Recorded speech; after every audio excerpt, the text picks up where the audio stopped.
Hi, welcome to another episode of the Night Sky this week. This one is for March 8th, 2021. I hope you've had a great weekend and you are ready to do another busy week of stargazing. This week, we've got talking about planets, we've got special eerie lights, we've got constellations and stars, lots of things. So, why don't we begin?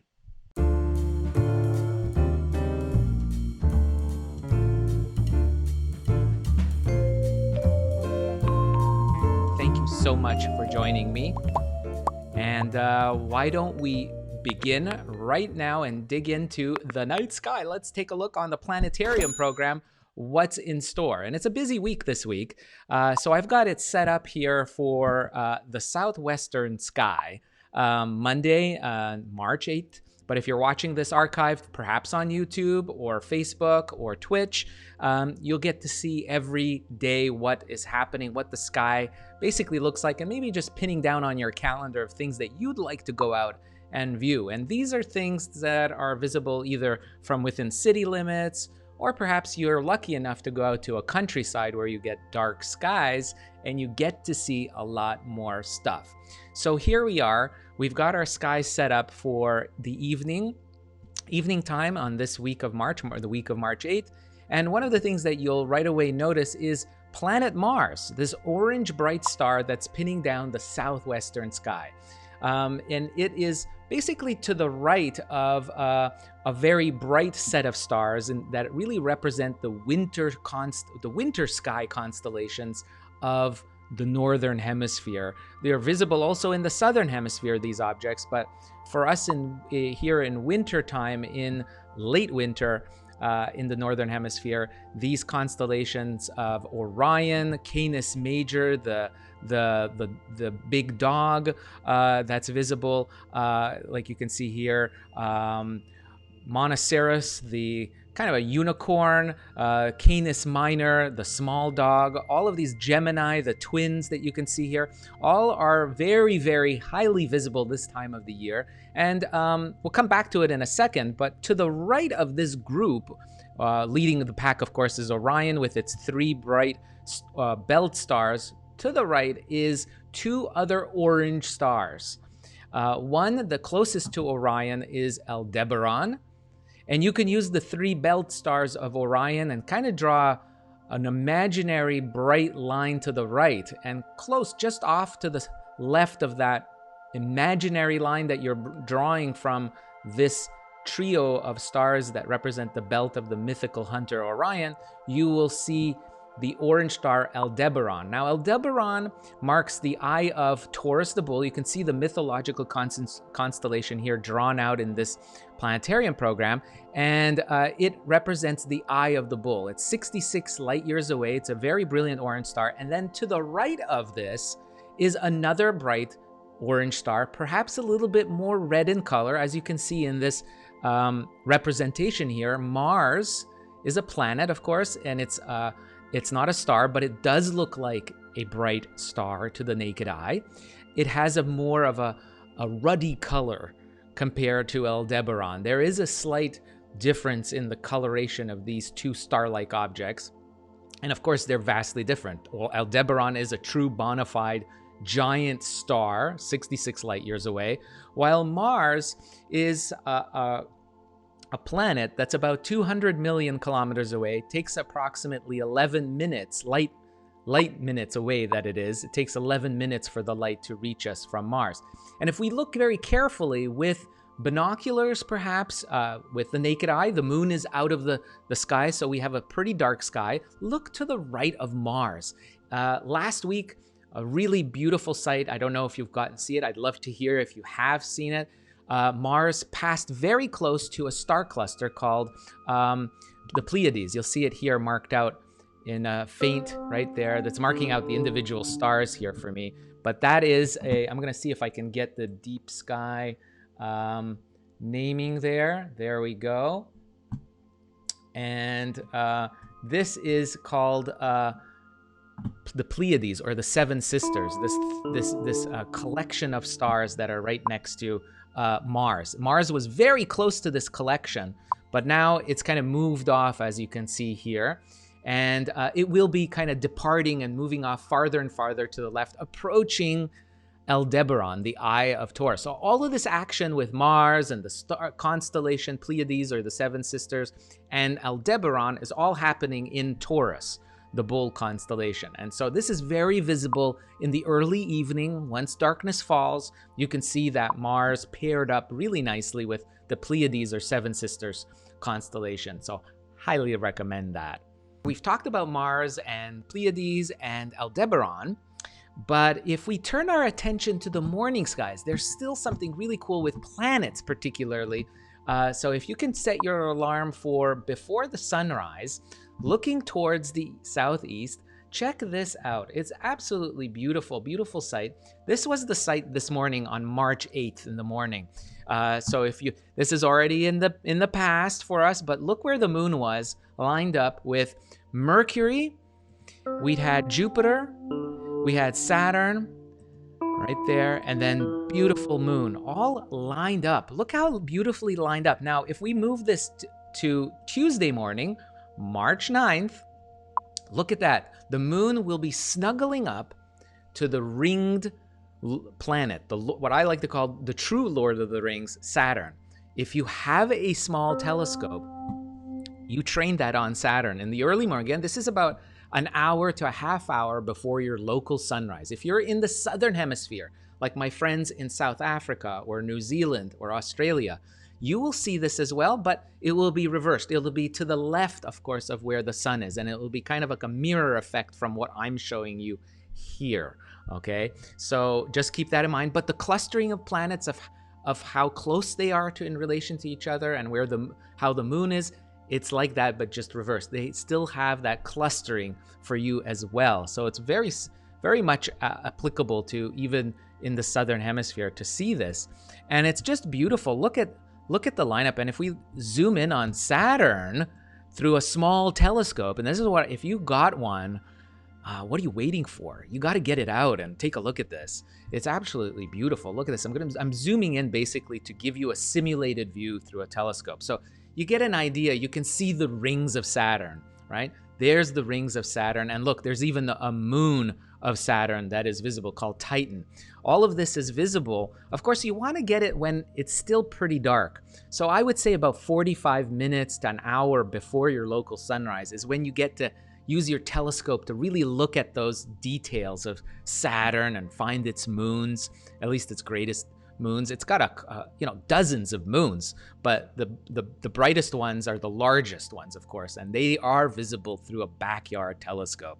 So this is basically March 9th, Tuesday morning. If we move over to Wednesday, look what's happened there on Wednesday now. The moon will be tucked underneath Mercury and Jupiter, closing in on that pair. Now look, this is going to be an amazing sight, guys.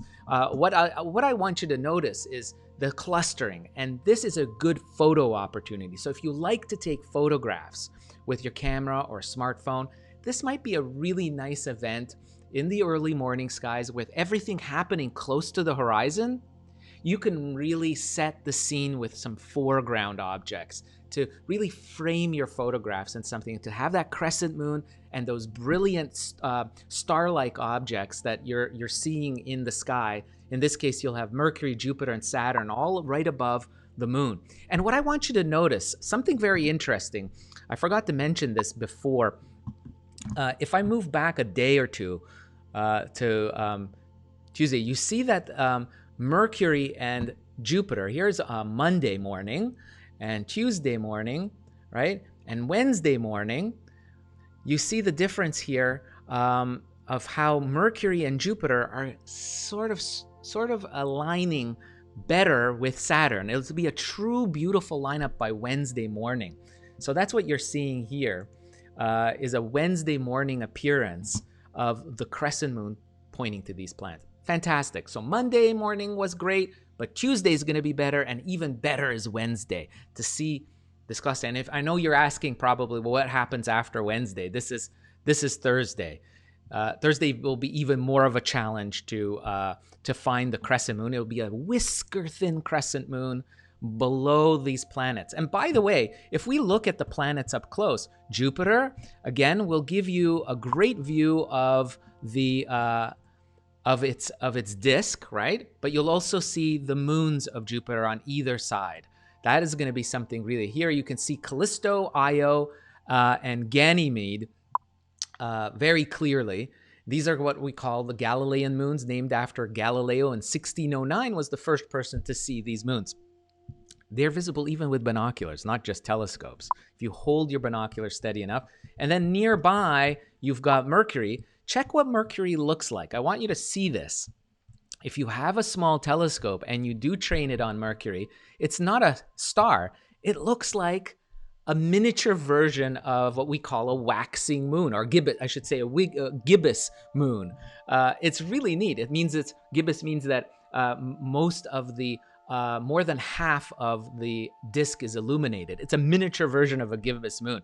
It's really incredible that you can see the phase of this planet through a small backyard telescope. It's one of those really cool things. You put it up in high magnification on your telescope and you can see that. To the naked eye, it looks like a star-like object. And it's one of those classical naked eye planets. Put it on your bucket list. You don't want to miss that.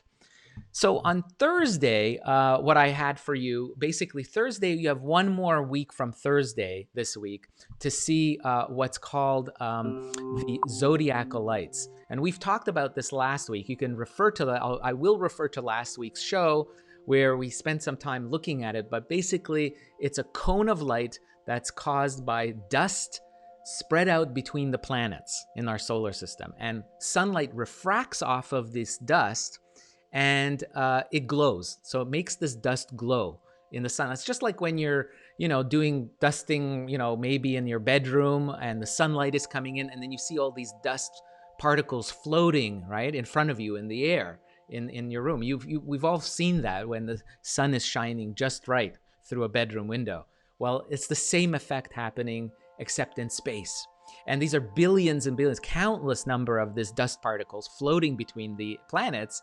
And we get to see it now for another week. We've had 1 week. We have another week to see what we call the Zodiacal Lights. And it's a cone-shaped light that's really focused on the evening sky. So if I put this over to the sunset skies, anytime this week into early next week, right where the sun sets, this is where, and it'll be just to the left of the sun. Now, I'm just marking it out with my cursor here, with my mouse. This is the area where you see a cone light, just to the left of the sun.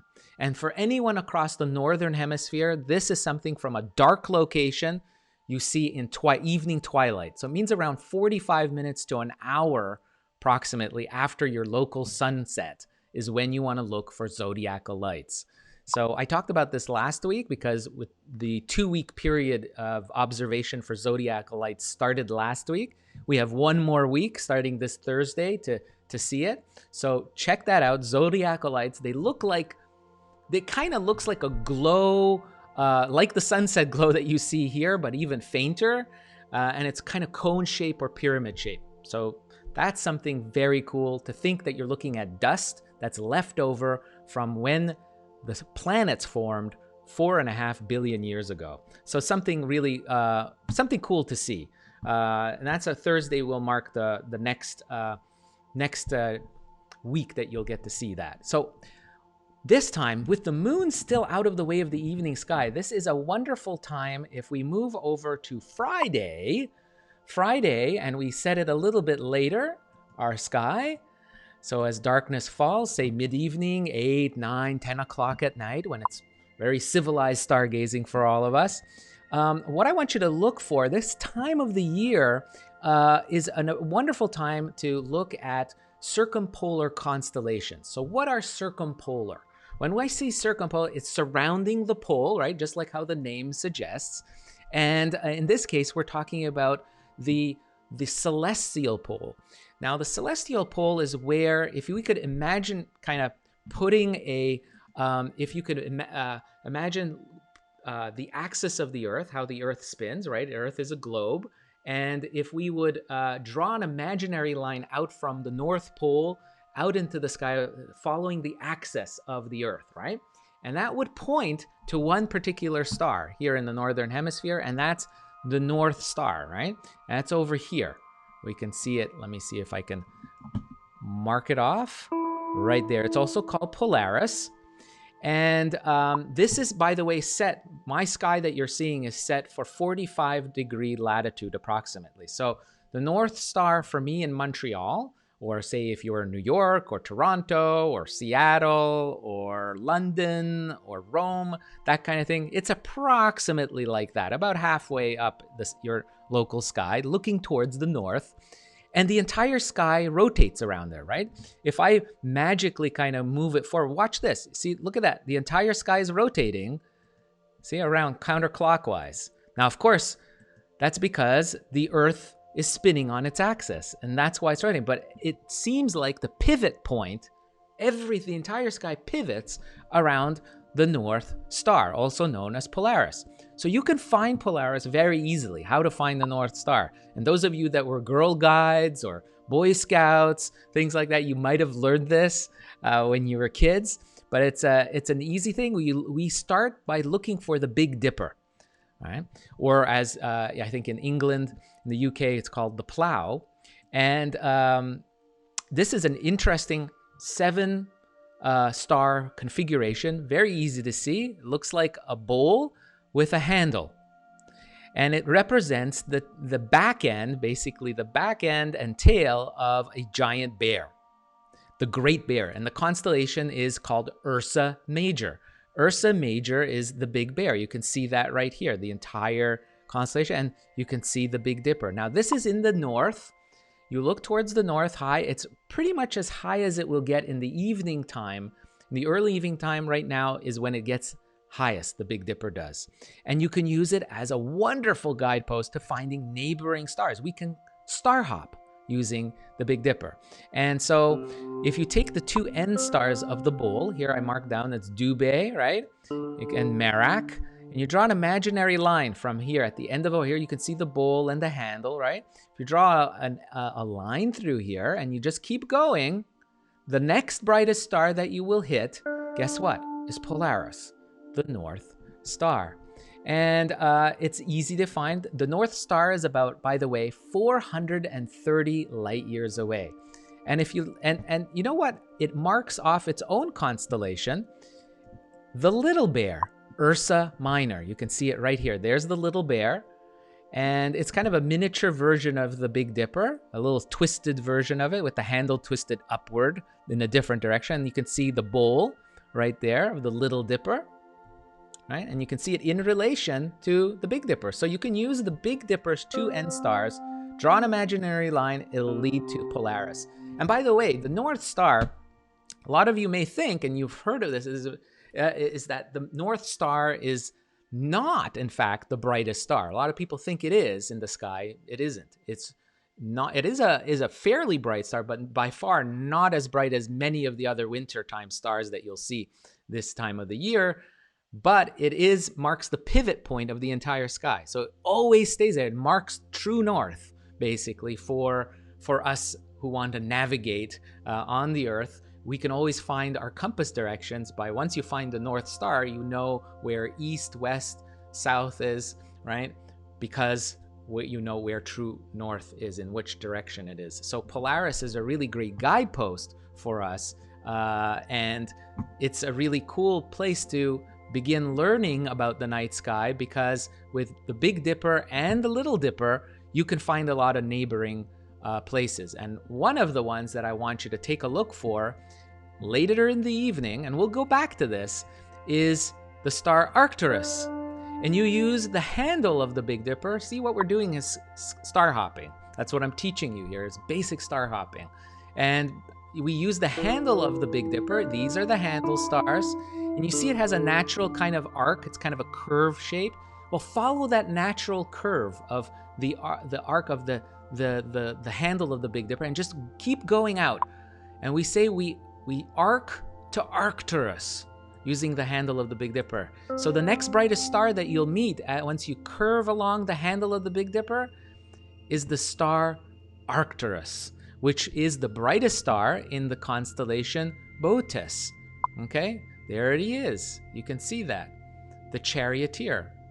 And Bootes is a fairly bright constellation. It looks like a giant ice cream cone or a kite in the sky, with fainter naked eye stars, but by far the brightest is Arcturus.